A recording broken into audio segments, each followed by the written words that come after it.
Sister Cities International was founded in 1956 by President Eisenhower as a people-to-people program with the idea of helping foster international understanding. The program is a way of reaching across the ocean, reaching across cultural barriers and differences to see what two nations might have in common. Today, over 2,100 cities in 121 countries around the world participate in this program, reaching across time zones to share ideas, culture, and artistic expression.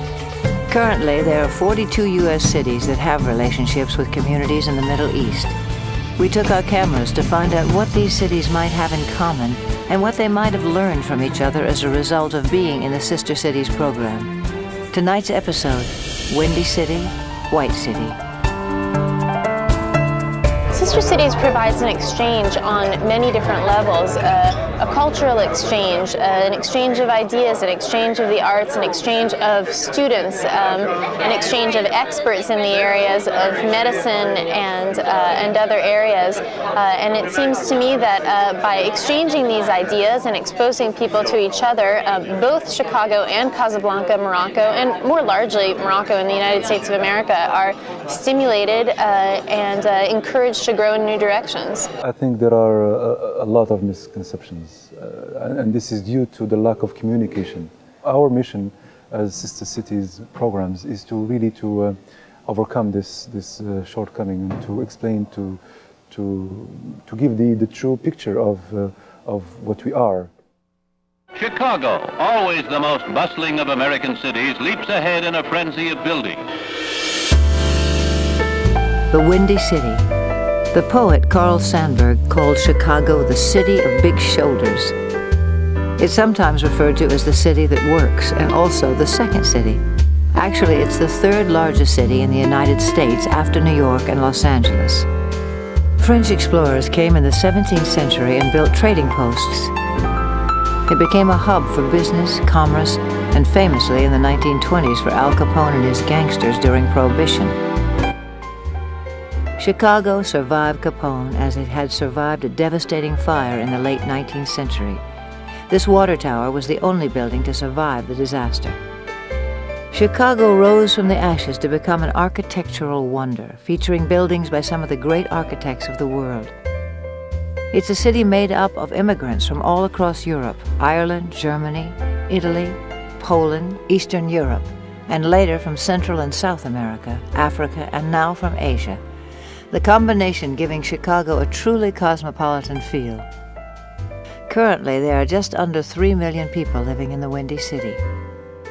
It was Mayor Daley's father who instituted the Sister Cities program in 1956.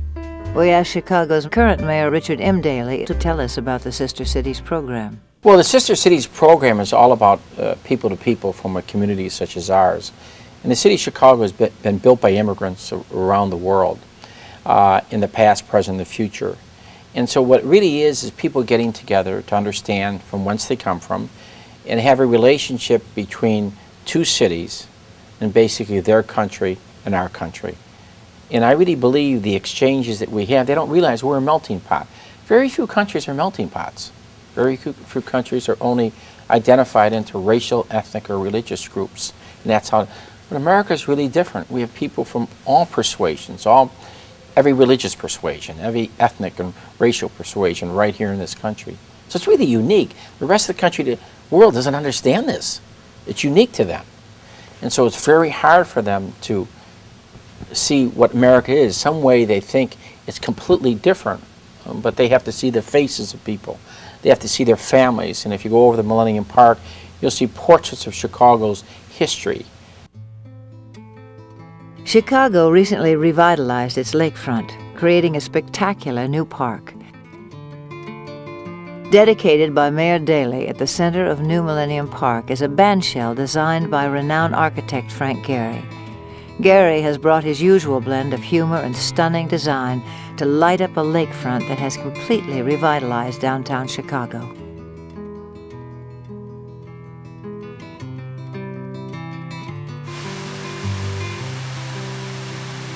We asked people on the street what they could tell us about their sister city, Casablanca. I've been to lots of cities, but I haven't been to Morocco, so I'm kind of out on that comparison. That's in Africa, right? Really, I don't too much know about it. I know it's in Africa because I heard about it in Africa. Do I know anything about Casablanca? Very little. I've never been there. I did see the movie. It's great. I'm not quite sure about Casablanca, Morocco, but it's a great word, and I like the way it sounds. So. What do I know about Morocco? I hear the cuisine is excellent over there. Oh my God, I've never been. Never been. Don't know a thing about it. That's really far from here. Why would people in Chicago know what it's like in Morocco? Since many didn't know anything about their sister city, we decided to find out for ourselves.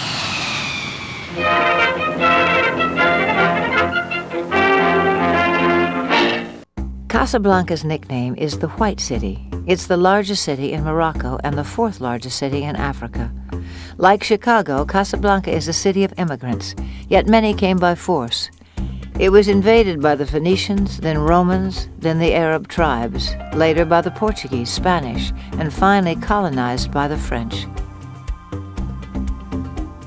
It was granted its independence in 1956. Casablanca was originally known as Anfa and later as Dar el Beida, which means White House in Arabic. Currently, the population of Casablanca is about 1 million more than its sister city of Chicago, just under 4 million.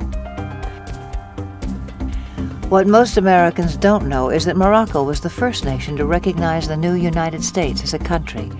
President George Washington sent emissaries and letters to the Sultan, and in 1787 they helped legitimize the new country by recognizing it. The current U.S. ambassador to Morocco is from California, Thomas T. Riley. We interviewed the ambassador in the famous Villa Mirador, a site that played a key role in the World War II conference between Roosevelt and Churchill. Morocco was the first country to recognize the United States, our early young nation, and the Sultan sent a letter to George Washington and welcomed this new independent nation and offered his assistance. They do seem to get along together very well culturally. I think there's a real acceptance in Morocco. I think that Moroccans pride themselves in being very open to new ideas, very open to different cultures, very open to different religions, and they really are very proud of this. Like Chicago, Casablanca also has a mayor. Recently elected, the mayor of Casablanca, Mohammed Sajid, is from a small town in southern Morocco, where he went from governing a town of 4,000 to a town of over 4 million. Quand on compare la distance qu'il y a aujourd'hui entre Chicago et Casablanca, et quand on constate aujourd'hui l'implication de toutes ces associations, de toute cette société civile aujourd'hui dans des actions concrètes, on ramène les relations à autre chose que ce que nous avons d'habitude d'entendre dans les médias. Aujourd'hui, quand on nous parle de l'Amérique, quand on nous parle de... C'est avec d'autres yeux que nous découvrons aujourd'hui ces villes avec lesquelles nous avons un jumelage aussi intense que Chicago. Et c'est un rapprochement magnifique entre les populations. We asked people on the street what they could tell us about their sister city of Chicago. Yes, زوينة. زوينة وبلاصة نيتة بنادم كيمشي لها حيت كيعجبهم بزاف. لا. مدينة جميلة، مدينة ذات مدينة راقية. I have no idea about Chicago. I know that it is a part of America, a great part of America, but I have never been there. شيكاغو يعني مدينة نسمع عليها مدينة جميلة. أمريكا ضرب مدينة جميلة. المغرب كله جميل. المغرب كله سياحي. وكان نحبوا الضيف وكان نرحبوا به. ما في فكرة ولكن نحن في حاجة إلى التعرف على هذا. نقول لهم مرحبا بكم في الدار البيضاء ديالنا وهذه بلاد تاع المغاربة اللي كيحبوا الأجانب ومرحبا بكم. We stopped in to see the editor of the Arabic language newspaper that is part of the largest newspaper in Morocco, newsman Mr. Driss Issawi. I am the editor-in-chief of a Sahara newspaper, Arabic newspaper, here in Casablanca. I think Casablanca is one of the famous cities in the Mediterranean area, having very rich history. especially in the architecture. If you go through the streets on Casablanca, you can notice you have a mixture in architecture between the Islamic style and European style, and especially the colonial style. I am a professor at the University of Casablanca. Do you know that Casablanca in 1830, there were only 600 people in Casablanca? And 1 century and a half later, you have almost 5 to 6 million with Greater Casablanca. It's a melting pot.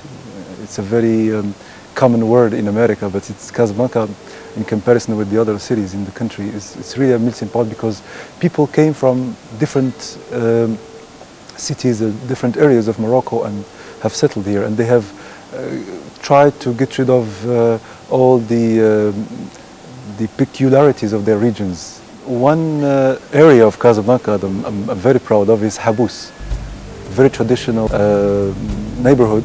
You have different smells. You have smells of food, of cookies, of carpets, of wood, etc. You have a lot of images and a lot of colors also. You have different types of people, different types of behavior. That's Habous. It's a very typical and authentic area of Casablanca. The Habous is a traditional market that features booksellers, rug dealers, and bakeries. It's a major destination for tourists and sits amidst a number of historical buildings.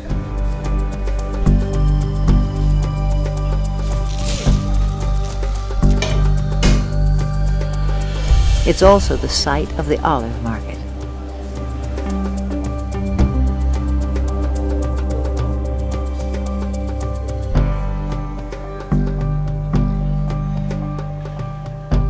Casablanca features a deep water port and is one of the largest in Africa.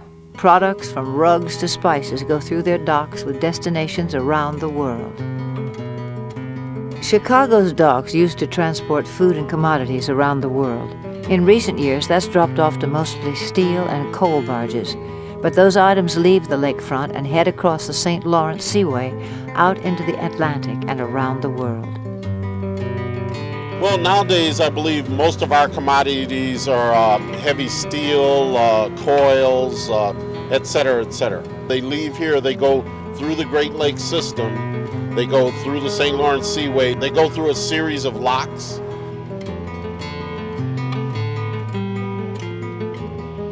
Chicago's Board of Trade is the largest grain exchange in the world. Chances are, if there's food on your table, it was at one time bought and sold through here. Traders buy and sell futures of wheat, corn, soybeans, and other food products for the planet.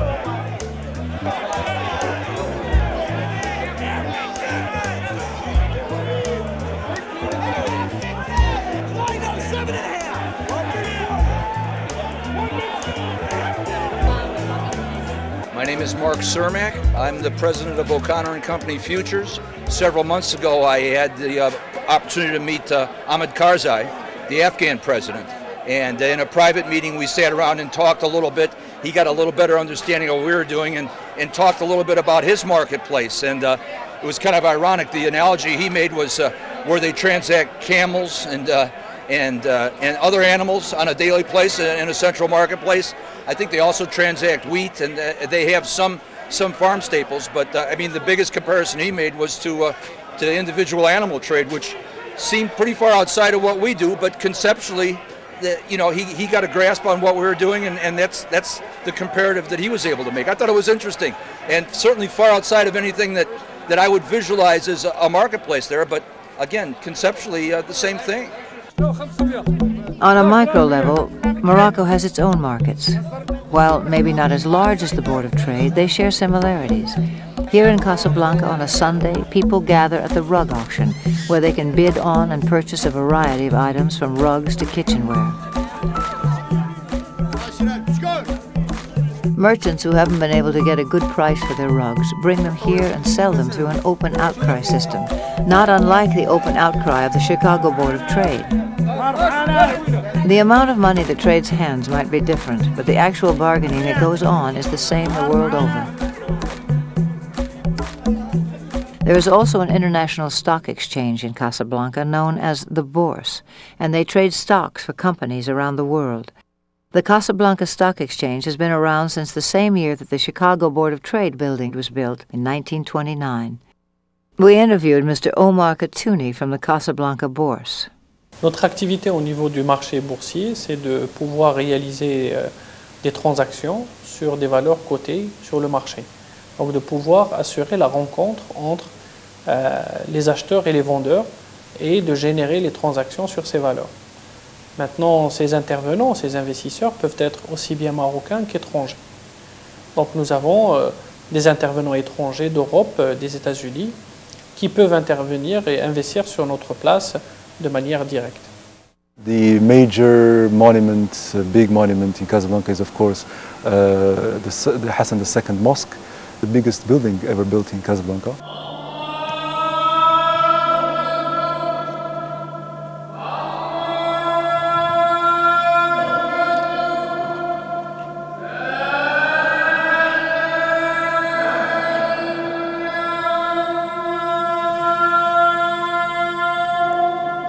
The Mosque of Hassan II is the largest mosque in the world outside the Arabian Peninsula. The roof is retractable and the structure can comfortably fit 25,000 people, while 80,000 can fit in the square outside. Built recently along the Atlantic coast, the mosque has become a major landmark in Casablanca. You are exactly in the Hassan II Mosque, which can be the third largest mosque after Mecca and Medina, Arabia. The capacity of the hall of the prayers is 25,000 people. And then we can also use the external part, which fits to 80,000 more, which is a total of 105,000. And to information, the mosque has already held the full capacity at many occasions.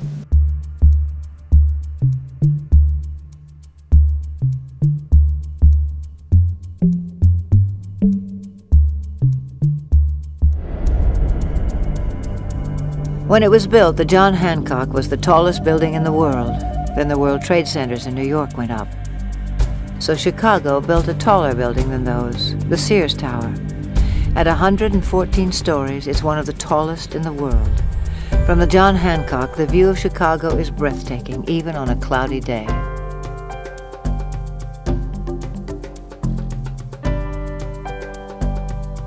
Chicago has a diversity of religion from all corners of the earth. There are Christian churches, synagogues, even the Baha'i Temple in Evanston. But what most people don't realize is that there are over 70 mosques in the greater Chicagoland area. The call to prayer rings out in downtown and suburban Chicago, just as it does around the world.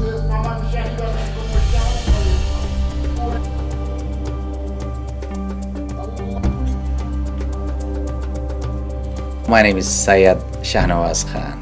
We have come a long way when it comes to number of mosques, because when I came, there were literally 1 or 2 mosques. And now there are more than 70 mosques in and around Chicago area.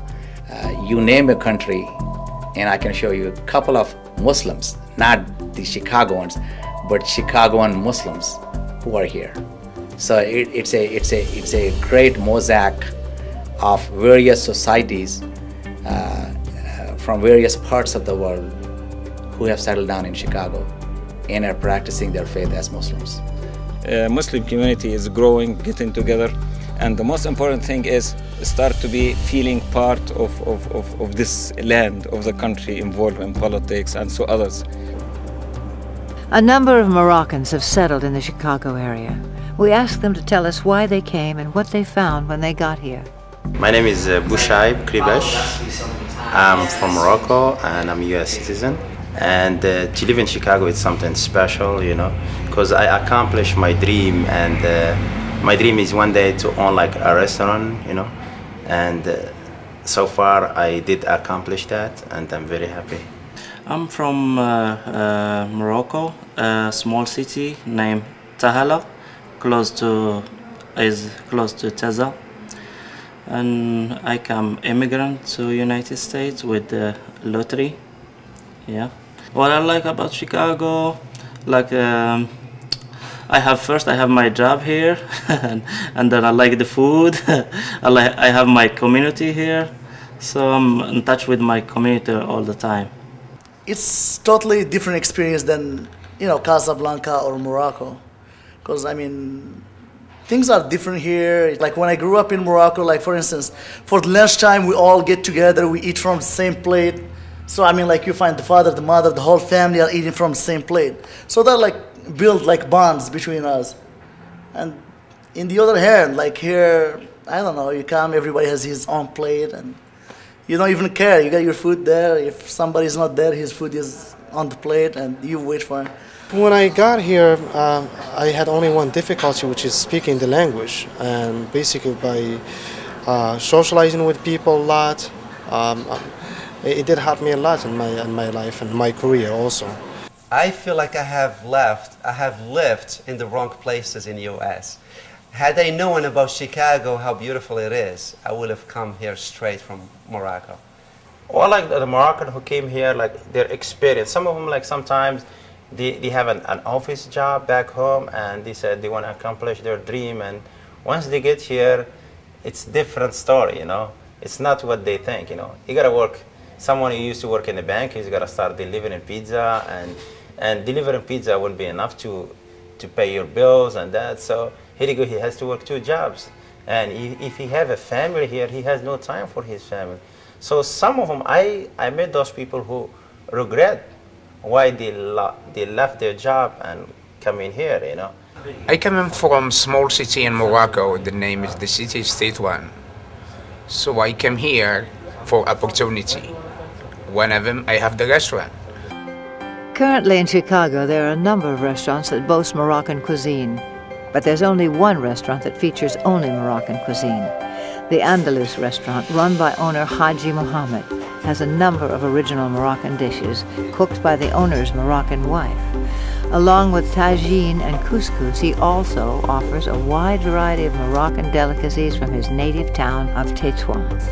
Chicago has everything from good school, good restaurants, good opportunities, good people. We visited the owner of the Andalus restaurant at home to give us a taste of what it's like for a Moroccan who lives in Chicago.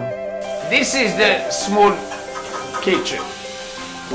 This is the lady. She's working for me, but it's part of my family.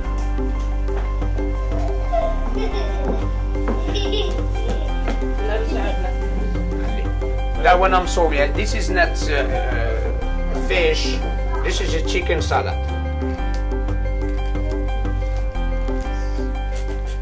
Now it's time to sit, to eat. That was the chicken yesterday. Today you are having the fish pasta, fish.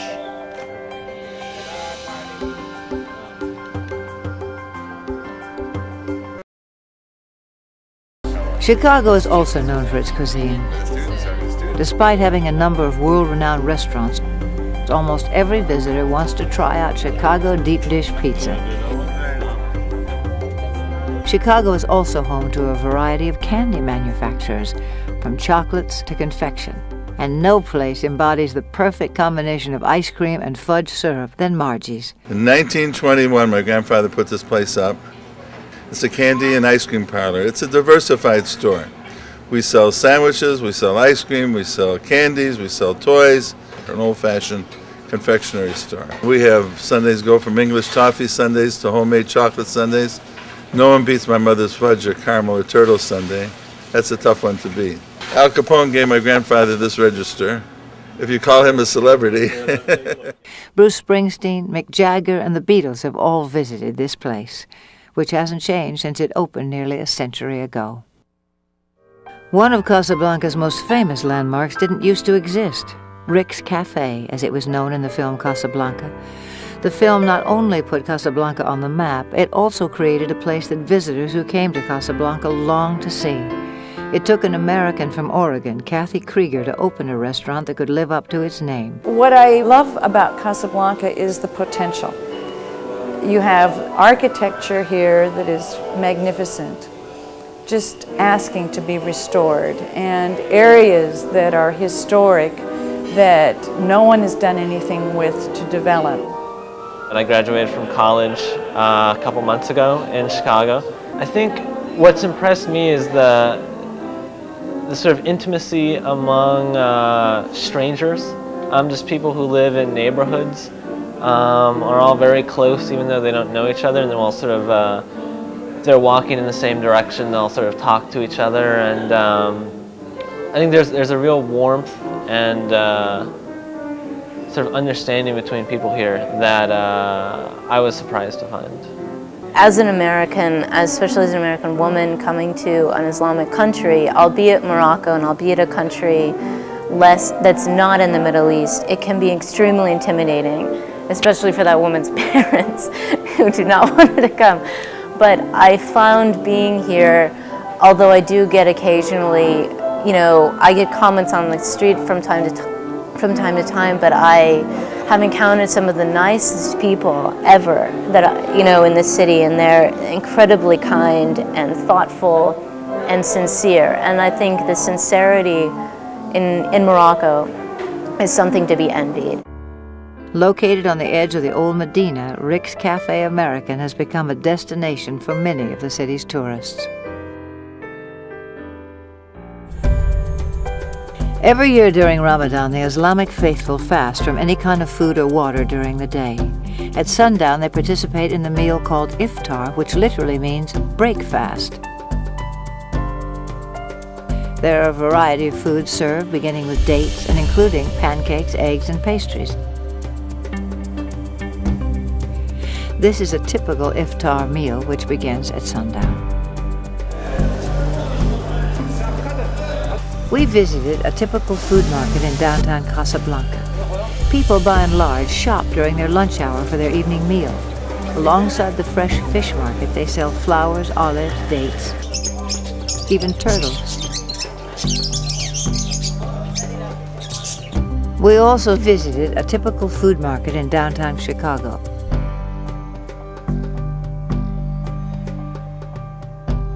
The king, Mohammed VI, appoints a royal governor to oversee the region that Casablanca is in. He's known officially as the Wali. His name is M. Hamad Drif, and his official title is the Wali of the region of Greater Casablanca. Cette ville a toujours été l'exemple de la cohabitation des religions, de la cohabitation des cultures, de la cohabitation de la façon de vivre, et dans le respect absolu des traditions, dans le respect absolu des droits des uns et des autres. Et c'est aussi une grande caractéristique de la ville de Casablanca. This is a typical flea market where everything is sold from car parts to toilet seats. This one is known as Hayasani. This is the new Maxwell Street Flea Market, having moved over from nearby Maxwell Street a number of years ago. In the shadow of the Sears Tower, Chicagoans buy and sell everything from fruits and vegetables to CDs and TVs.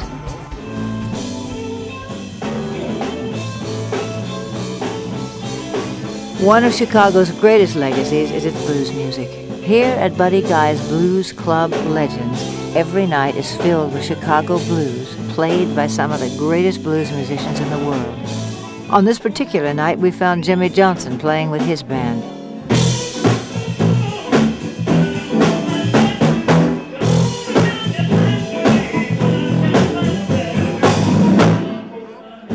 And later, the legend himself, Buddy Guy, joined him on stage.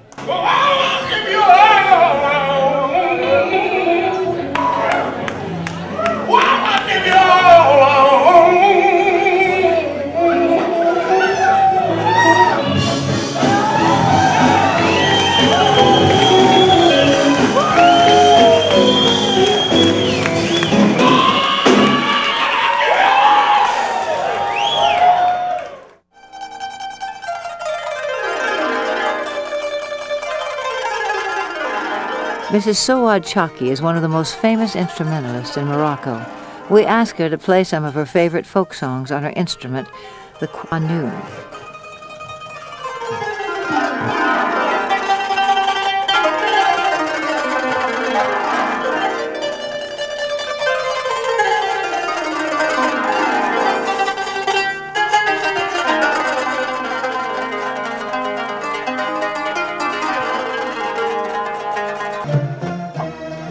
Here she is with her husband Ahmed playing with their band at the Royal Mansour Hotel in Casablanca.